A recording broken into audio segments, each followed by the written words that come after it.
And now we go into the grand line.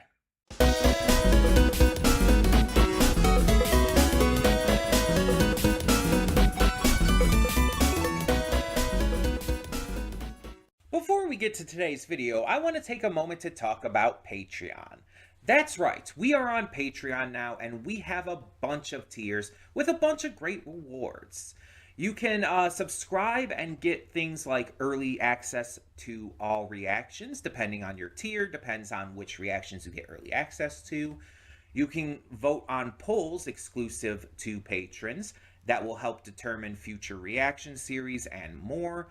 You will get to just have various choices in terms of like getting to choose future reactions I react to, getting to choose first impressions I check out, all kinds of different rewards, and possibly more coming in the future. We're still new at this. We're still figuring things out. It's a process. It's a process.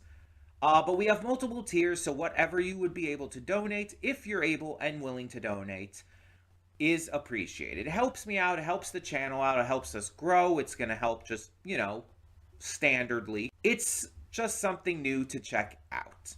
Plus, if you like getting the reactions early, that's also a plus.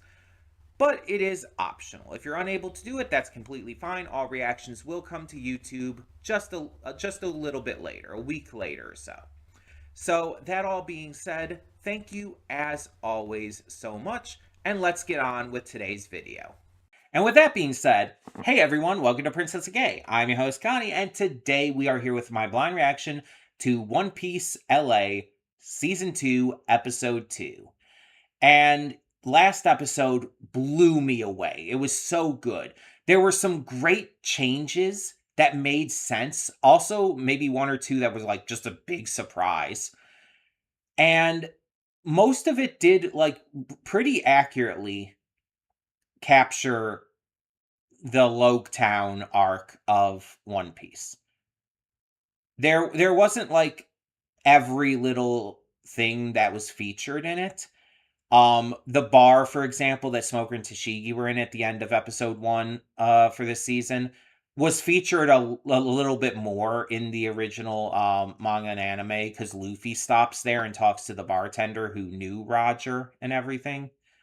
We only get a small glimpse at that in this one. The bar's actually named after Roger, too. There's little things like that they just didn't keep in as well, but most of it was there. And again, some newly added stuff. We got introduced to more members of Baroque Works. We got introduced to Captain Smoker and Tashigi. We got like so much great stuff with Buggy. It's like, it was just like, it was so good. It was so fantastic. And I think it's also a smart way to begin this. Like, there was a side of me that wished Loguetown was featured, like, at the very end of Season 1, having Season 1 be just all of the East Blue. But I think this was a better choice to start Season 2. Because starting Season 2 with the likes of Buggy and Alvida has that familiarity to get, like, the people who, like, are new to One Piece and watched through Season 1. It allows them to get back into this with characters that they know besides just the Straw Hats, while also being introduced to the characters that are new. It bridges the gap a little better this way. Because if it was all just new stuff, it might be like, we're not getting like any of these other characters we saw and got to experience and enjoy. Especially Buggy, who was a standout in Season 1. He was so popular, everybody loves him. And it's because Jeff Ward is just phenomenal in the role. He was the perfect choice for Buggy. And so having him be like one of the antagonists of Loguetown, like already is great, having Buggy return. But like having it be at the start of Season 2 for the live action was just, it made more sense.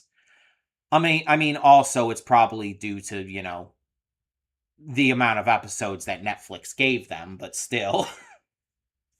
it worked out, I think. But now we're heading to Reverse Mountain, the entrance to the Grand Line. And I'm probably going to cry in this episode. I cried in the first episode with Miss All Sunday, my favorite character in the entire series. Getting to see her powers in action, getting to see her taking on the Marines, brought tears to my eyes. But I can tell you, I'm almost guaranteed to cry here as well. And those who know what's coming know exactly why. Especially depending on how much they show. Because they've been showing a lot more already in season 2 than I was expecting. So they could show a lot more than I'm expecting with this one too. But this question also might answer... no, actually, I don't think it will. I was going to say it might answer the question of a character who hasn't been shown yet in any of the advertising for this season.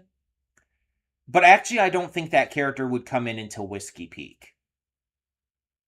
If I'm remembering right. Because I don't think that character is featured at this point yet. So we might have to wait until next episode. But we'll see. And either way, I'm excited. There's so many moments here that I'm going to be excited for. Actually, considering how long this might include Whiskey Peak as well. Could we get both this episode?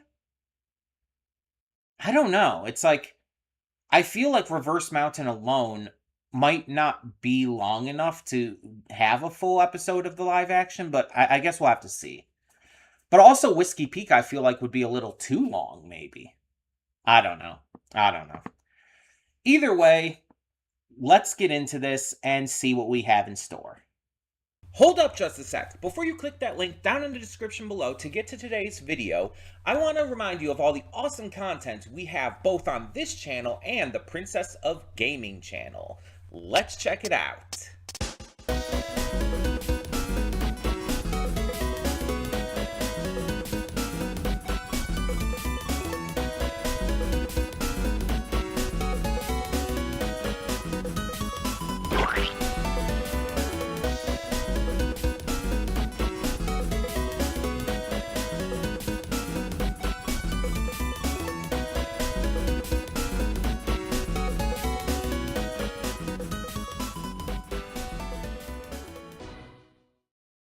Welcome to the Afterthoughts, and we'll begin with spoilers in 3, 2, 1, now. So far, with these first 2 episodes, I think Season 2 is going to far surpass Season 1. And I loved Season 1. I talked about this when I reacted to it. There's some things that Season 1 of the live action did, I believe, better than the original manga and anime. And I'm not afraid to say that. I'm not going to act like Oda's perfect in how he wrote things and how he paced things and how he set certain things up and when he revealed certain things. Oda's not perfect. As much as I love One Piece, as much as it's my favorite piece of media, specifically the anime, but there are things that I think could be improved on. And I think the anime itself actually improved on quite a lot from the manga. And mind you, I've only read the manga up to the end of Alabasta, but I've seen bits and pieces from after that, and I just genuinely believe the anime improved greatly on it in terms of the pacing, in terms of the hype moments. Of course, you have voice acting and stuff, which the manga just doesn't have, which automatically elevates the source material. You have the soundtrack, just sound effects in general. It's already a great elevation of what Oda wrote. But then you have this live action, which updates even more things. The way they've worked out Garp in Season 1, I already thought by the end of Season 1 that Garp was better in the live action than in the manga and anime. I like Garp more in the live action. I think he's a better character. I genuinely believe that. I might be in a minority there. I don't care. I think he's better. I honestly like Buggy more in the live action. Like I don't hate Buggy in the manga and anime, but honestly, he's more fun in the live action. I find him funnier. I find him more interesting. Like I feel like Jeff Ward just really perfected this character. And then other little things that I like that they revealed at different times than Oda originally did. Revealing that Garp is Luffy's grandfather so early, when that's normally revealed in the post Water 7 arc after, Eni's lobby and everything. And there's just things I think the live action does better. And I like that it's different. I like that it changes things up. I like that it adds things that weren't originally there. Like Buggy and Arlong's interactions, it's like those weren't originally there. But I like that they are. I like that those were added in. And so when we got to season 2, I was hoping for more of that, and these first 2 episodes have just blown me away. I talked last time about how great episode 1 was as both adapting the material and adding in new stuff. And this episode, I have exactly the same thoughts on. The Laboon flashback in the first place. Like, I want to talk about that because the Laboon flashback was pretty short in the original, and it didn't actually show a lot at this point. You get more later on. But, like, Brook's inclusion was not really shown in this point. Instead, he's a major, like, point of that flashback, along with Captain Yorkie. It's like, it's so expanded upon because it can be now. And getting to hear them singing BINKS' BREW, getting to hear Brooke specifically singing it, it's just like, just everything. And then even hearing Luffy singing it later on to Laboon. I like some of the differences that were done in this, like having Crocus be met only by Luffy initially, outside of Laboon instead of inside. Because normally it's everybody but Luffy meeting Crocus at first, inside of Laboon.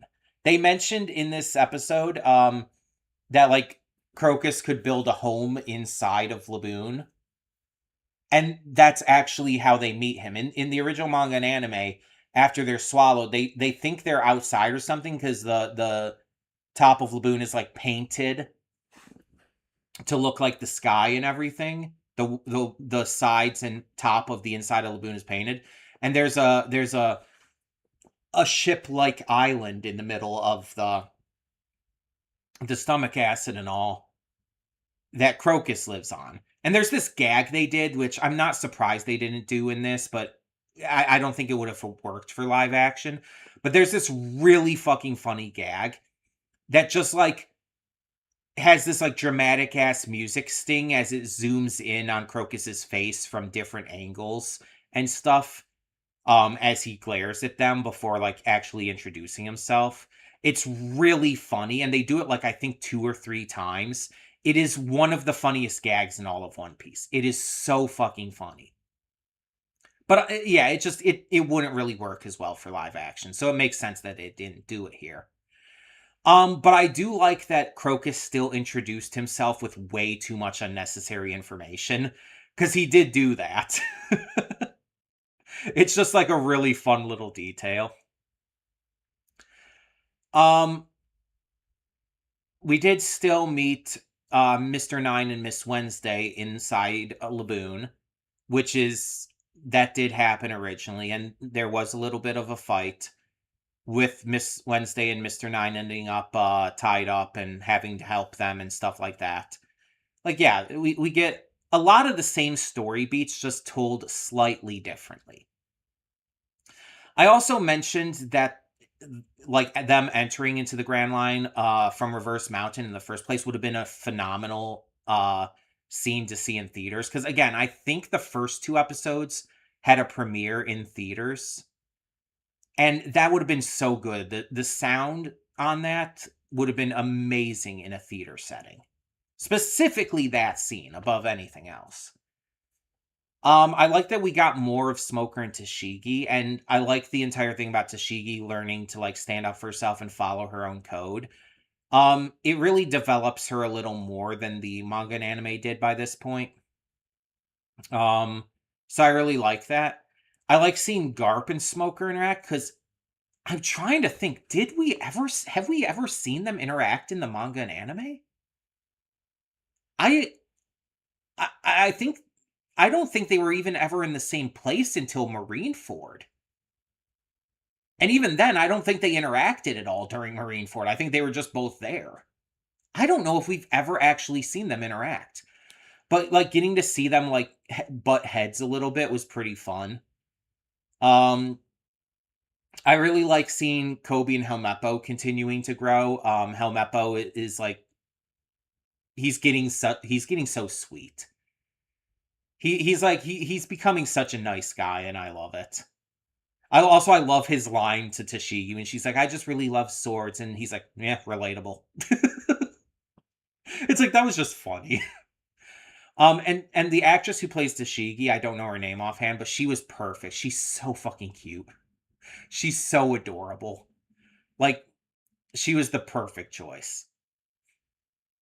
Um, yeah, this was just another episode that knocked it out of the park. It really nailed the emotional beats. Like I cried multiple times in this. It added stuff in that was like really great. And I'm just so excited. It just gets me more and more excited. So let me think about this. If this season's going to have 8 episodes like season 1, episode 1 was Logtown, episode 2 was the Twin Capes and Reverse Mountain. Episode 3 is definitely going to be Whiskey Peak. So I don't think Whiskey Peak needs more than 1 episode. But Little Garden will probably maybe want 2. Could Little Garden be 2 episodes? So if Little Garden's 2 episodes, then that would be 4 and 5. And then it would be 3 episodes for Drum Island, which I wouldn't be opposed to. I wouldn't be opposed to Drum Island having a little bit extra. That could work. I think that might be the best case scenario here. Whiskey Peak having 1 episode, Little Garden having 2, and then 3 for Drum Island. Yeah, I think that's the best case scenario we can hope for. I'm very excited to see what they do different. I'm very excited to see what they do the same. There's going to be some big moments coming up with all of these arcs, and I'm very excited for all of them. There's just so much to look forward to. And this season is going to just continue to be amazing. And again, I said it before, but I really think that this season is going to surpass season 1, like by a good margin in terms of how just well done it is, both as an adaptation and in terms of the new stuff. But I also think it's just going to be like even better than we can imagine. Everything we've been getting so far has been like so good in ways that we could have never expected. And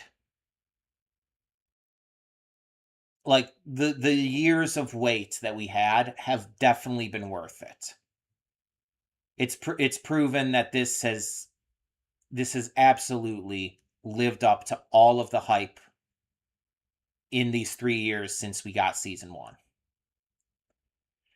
So tell me in the comments below, what did you think of this episode?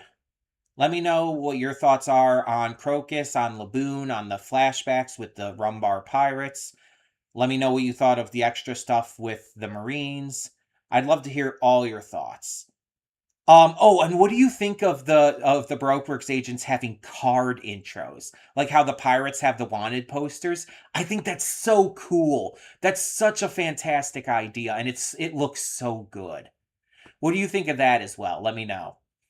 But thank you so much for tuning in. For now, I'm Connie and I'm signing off. See you all next time.